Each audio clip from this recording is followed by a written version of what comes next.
చట్టు ఇంకా చిలకైన ఇత్తు ఇద్దరు కలిసి నక్క పిల్లకి వెళ్ళసాగారు.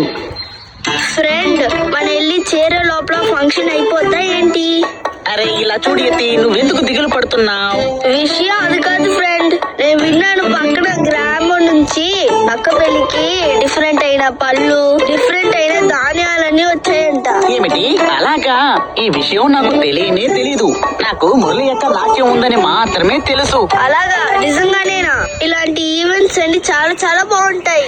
నక్క బాబా ఇంకో విషయం కూడా చెప్పారు. కోకిలమ్మ పాటల కార్యక్రమం కూడా ఉందట కదా. ఇలాంటిదన్నీ విన్నాక నేను ఆగలేకపోతున్నాను. రా తొందరగా వెళ్దాం. ఇద్దరూ కలిసి వెళ్తున్నప్పుడు చిలక ఎత్తి ఏదో చూసింది. ఫ్రెండ్ ఫ్రెండ్ ఫ్రెండ్, అక్కడ కొంచెం చూడా, అది చీకునే కదా.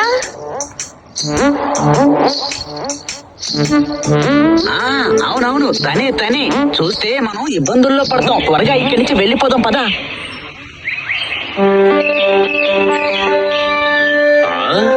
అది ఎక్కడికి వెళ్ళుంటుంది? ఒకసారి అది నా చేతికి చెక్కని అప్పుడు చెప్తాను.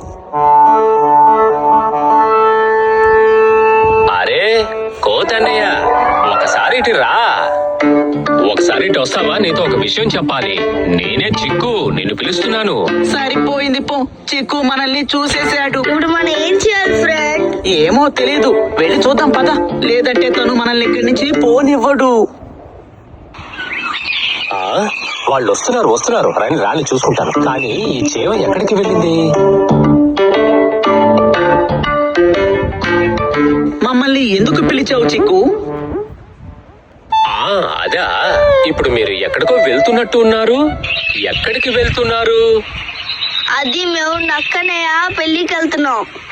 ఇప్పుడు నువ్వు నిజం ఎందుకు చెప్పావు? అలా ఏమీ లేదు చిక్కు, అది నేను తప్పుగా చెప్పేశాను.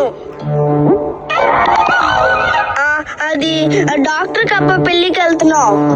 ఓ, ఈ పిచుకురానికి నేను ఎంత తెలివైన వాణ్ణో ధైర్యవంతుణ్ణో తెలియదనుకుంటాను. అలాంటిది ఏమీ లేదు చిక్కు, నేను చెప్పిందంతా నిజమే. ఇక మీదట ఏమీ చెప్పనక్కర్లేదు. రండి, నేను వస్తాను. రండి వెళ్దాం. అయినా నువ్వెలాగొస్తావు? ముందు మీ నాన్నగారి దగ్గర అనుమతి తీసుకుని రా. అది నేను తర్వాత వచ్చి కూడా చెప్తానులే. రండి మనం వెళ్దాం. నేను ఇప్పుడు ఇక్కడి నుంచి వెళ్తున్నాను, కానీ మళ్ళీ వస్తాను. అప్పుడు గనక నాకు కనిపించావో నీ కథ అంతే. అదంతా సరే గాని చిక్కు, నువ్విప్పుడు ఎవరితో మాట్లాడుతున్నావు?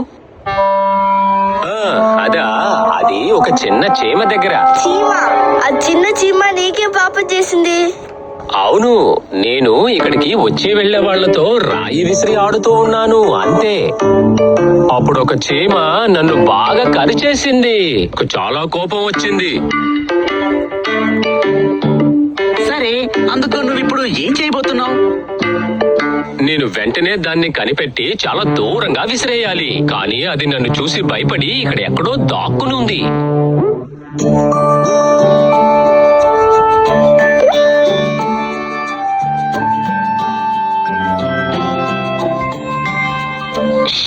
ఏమీ చెప్పదు.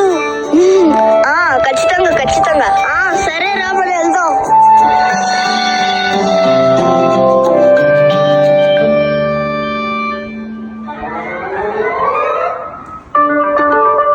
ఈ చిన్న చీమ ఇంకా చట్టు కోతి ఇంకా చిలక ఇత్తు చీకుతో పాటు వెళ్ళడం చూసింది. నేను ఇప్పుడే బాగున్నాను.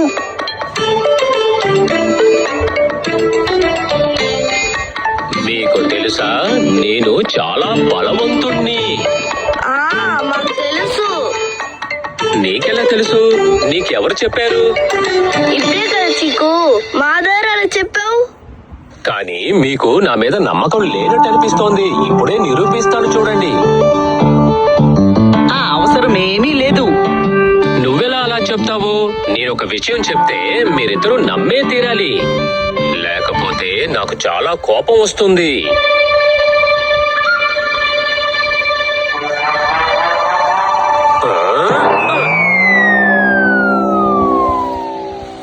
ఏమిటి పిచ్చికిరాని, నా బలాన్ని చూసావా? చూసాం, చాలా భయంకరంగా ఉంది. ఇంకా ఉంది. అవన్నీ తర్వాత చూసుకుందాం చీకు. ఇప్పుడే మనకి చాలా లేట్ అయింది ఫ్రెండ్. నేను అనుకుంటున్నాను మన వెళ్ళే లోపల అన్నీ అయిపోతాయేమో. వెళ్ళవలసిన మిగతా దారిని తలుచుకుంటేనే నాకు చాలా భయంగా ఉంది. ఎందుకలా? ఎందుకంటే ఇప్పుడు చిరుతన్నయ్య తిరుగుతూ ఉంటాడు. ఆయన తిరగాల్సిన అవసరం ఎందుకు వచ్చింది? ఒక చోట్లో ఊరికే కూర్చోవచ్చు కదా. చీకు, నువ్వు చాలా చిన్నవాడివి, అందుకని నీకు దీని గురించి తెలియదు. వాడు రాని, నేను నా బలమేంటో వాడికి చూపిస్తాను.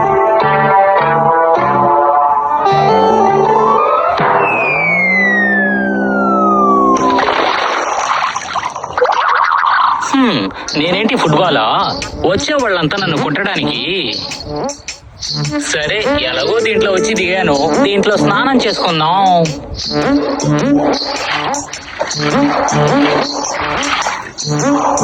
అది రాని, నేను ఎలకకి భయపడను, చిరుతకి భయపడను. అప్పుడే ఆ ఒక చెట్టు వెనకాల నుంచి ఒక చిరుత చిక్కు వాళ్ళ స్నేహితుల్ని చూస్తూ ఉంది. ఈ రోజు మాకు భోజనం దొరుకుతుంది. యానే కుట్టి, ఇదే ఈ రోజు నాకు వేట.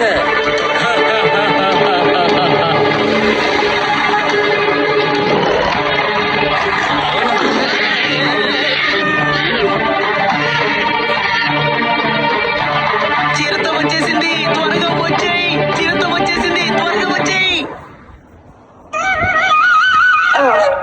అరే, నువ్వు ఇలా శబ్దం చేస్తే లెగిసింది అక్కడే కదా వస్తాయి. అరే అవును, నువ్వు కరెక్ట్ గానే చెప్పావు. నా నిద్రను కూడా పాకొట్టేశావు. అదే నువ్వు అరగానే లేచిపోయా. నేను ఇక్కడ నుంచి పారిపోతా. నేను భయపడిపోయి పారిపోతున్నాను అనుకోకు, అయినా అక్కడే పారిపోతా. ప్లీజ్ నన్ను ఏమీ చేసేయకు. లేదు లేదు, నేను నిన్ను తింటాను, వేరే ఏది లేదు. నేను ఏ తప్పు చేయలేదు. నేను కూడా, నేను పడుకునేటప్పుడు ఇది తప్పు చేయను. ప్లీజ్ నన్ను ఇక్కడి నుంచి వెళ్ళిపోలేవు. కావాలంటే నేను నీకు అవకాశం ఇస్తాను. ఎలాంటి అవకాశం? ఇలా చూడు తమ్ముడు, నిన్నే నా కాలుతోనే గిల్లనా, కాకపోతే పళ్ళుతో కొరకాలా, లేకపోతే ఆ కర్ర మాత్రమే చాలా. ఆ కర్రే పర్వాలేదు. సరే.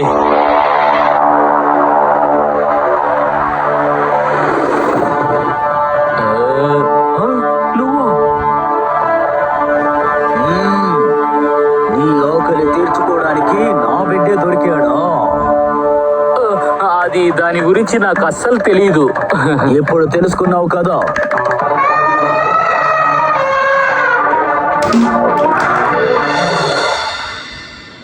చేకు, నువ్వు వెళ్లే ముందు నాకు చెప్పు వెళ్ళాలి కదా. ఈతి పక్షి వచ్చి నాకు చెప్పకపోతే పరిస్థితి ఏమై ఉండేది? అది నువ్వు చిన్నవాడివి చీకు, వాళ్ళలా కాదు నువ్వు. అది అర్థం చేసుకో, సరేనా? ఇప్పుడు నువ్వు ఎక్కడికి వెళ్ళాలో చెప్పు, నిన్ను అక్కడికి నేను తీసుకువెళ్తాను. ఈసారికి నన్ను క్షమించండి నాన్నగారు. ఇక మీదట